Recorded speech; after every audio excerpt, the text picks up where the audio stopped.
In this video, we're going to tell you exactly how the Indiana Pacers may have saved Caris LeVert's life after trading for him. Caris LeVert was recently traded to the Indiana Pacers in a massive deal that saw James Harden and Victor Oladipo change teams. However, in his physical, they noticed that he had cancerous cells on his kidney and worked quickly to get him to treatment. But before we go into more detail on the whole situation, let's get a little more personal with LeVert's basketball career for a second. Caris LeVert was born in Northeast Columbus, but later moved to Pickerington right before he entered the second grade. He ended up staying in the area up until high school, where he played for Pickerington High School Central. He happened to play with another future NBA player at that school, as Jae'Sean Tate was on the roster, who is now a rookie on the Houston Rockets. The two of them led the school to a 26-2 record, along with the 2012 OHSAA Division I State Championship. LeVert was named to the 2012 Associated Press All-Ohio Second Team, along with the 2012 Columbus Dispatch Metro Player of the Year. Somehow, not many colleges were interested in his services, visiting only one team, Alabama State.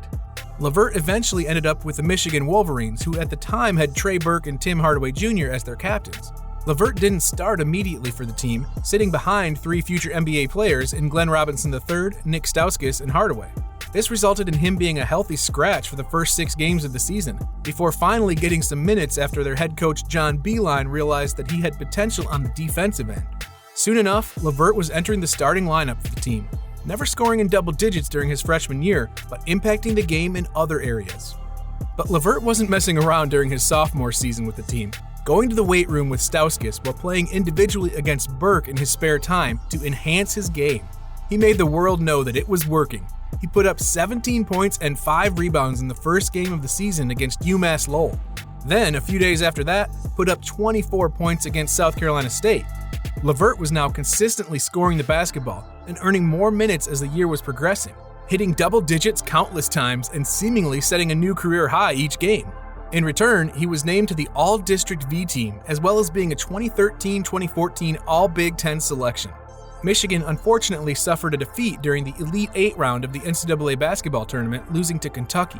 The loss didn't stop Stauskas and Caris from being named to the All-Midwest regional team, along with Julius Randle, Aaron Harrison, and Marcus Lee. During the offseason, he underwent surgery to repair a fracture in his foot. He missed around 8 to 10 weeks, but returned when the team took a trip to Italy to play 4 games. By this point, he was becoming more and more recognized. He was named to the All-Big Ten preseason team, along with a few future NBA players, Frank Kaminsky, Yogi Ferrell, Teron Petaway, and Sam Decker. Along with that, he was named to numerous preseason first and second teams by major companies in Sports Illustrated and CBS, just to name a few. LeVert was now the captain of the Wolverines during his junior year, immediately coming out of the gates with a new and improved passing ability, setting new career highs in both assists and scoring. However, he re-injured the foot that he had surgery on and missed a couple months. He was averaging 15 points, 5 rebounds, 3.7 assists, and 2 steals per game in just over 35 minutes per contest. But despite the injury, many people were expecting the young man to enter the 2015 NBA draft and become a first-round selection. But he took a step back and got some advice from the NBA Undergraduate Advisory Committee and came to the conclusion that he needed to return to the school for one more year. Once again, he was named to the All-Big Ten preseason team for the second straight year and was awarded multiple awards by the time the year ended, improving multiple areas of his overall game and trying his best to further improve his draft stock, not to mention the fact that he was able to surpass 1,000 career points for the school. But things got worse for him towards the end of the year. He missed 6 straight games, and many were wondering what was going on with the star guard.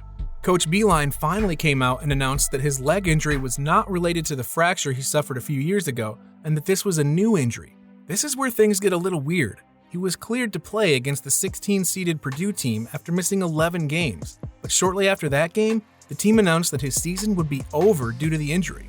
That injury would end his college career and drop his draft stock, with some people labeling him as a second-round draft pick by late April.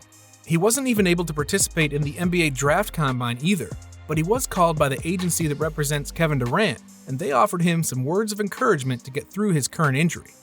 I guess teams were still very fond of the young man despite his injury issues, with the Indiana Pacers selecting him in the first round with the 20th overall selection in the 2016 NBA Draft. He didn't remain a member of the Pacers for long though, being flipped to the Brooklyn Nets in exchange for the veteran Thaddeus Young. LeVert missed the Summer League and preseason that year, but returned shortly before the regular season started.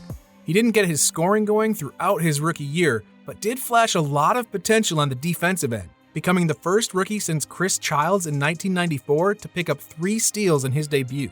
He didn't play many games during his rookie year, but just missed the cut for the all-rookie team. During his second year in the league, he earned a lot more playing time. He was healthier and was learning behind 2 injured point guards in Jeremy Lin and D'Angelo Russell. Head coach Kenny Atkinson was impressed with his abilities and felt confident enough to allow him to shadow Phoenix Suns guard Devin Booker. His defense was so incredible that it forced Booker to foul out of the game in frustration. He also put up career highs in points and assists against the reigning MVP Russell Westbrook. There wasn't much else happening throughout this season, but it was safe to say he made a big name for himself in such a short time. Now we're getting closer to the present. He got much more playing time during the 2018-2019 NBA season and put up new career highs in points, breaking his own record a few times.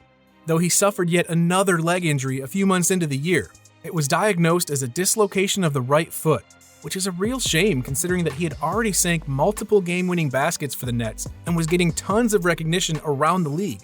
He missed 42 games but came back in time to play in their playoff series against the Philadelphia 76ers.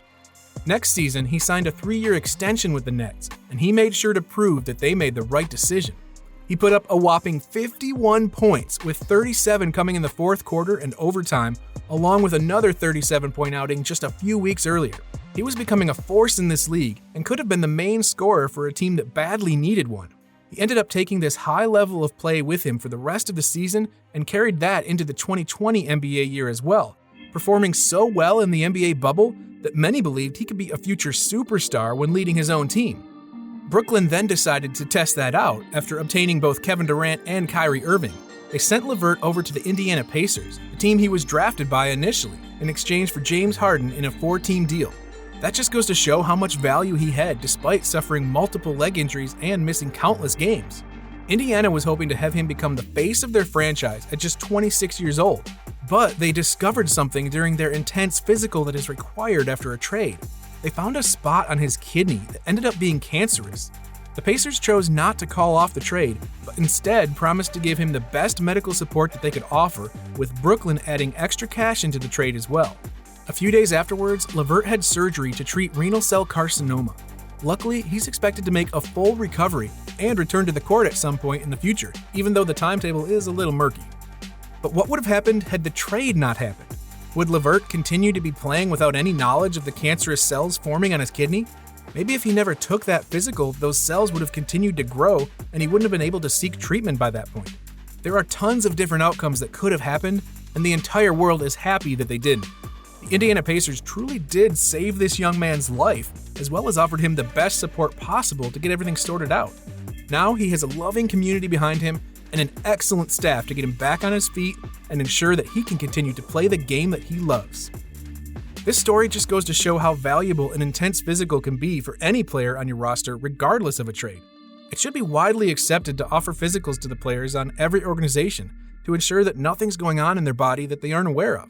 It's very easy for things to slip through the cracks when you aren't getting checked up on regularly, and the situation with LeVert is the perfect example of that. I hope that teams at least begin to be more thorough in the physical exams that they do enforce on their players, and hopefully nothing like this ever arises again. Now here's wishing for a speedy recovery for one of the league's most promising young guards, Caris LeVert. Make sure to click on the video that appears on your screen now, because that will allow you to watch more of our content.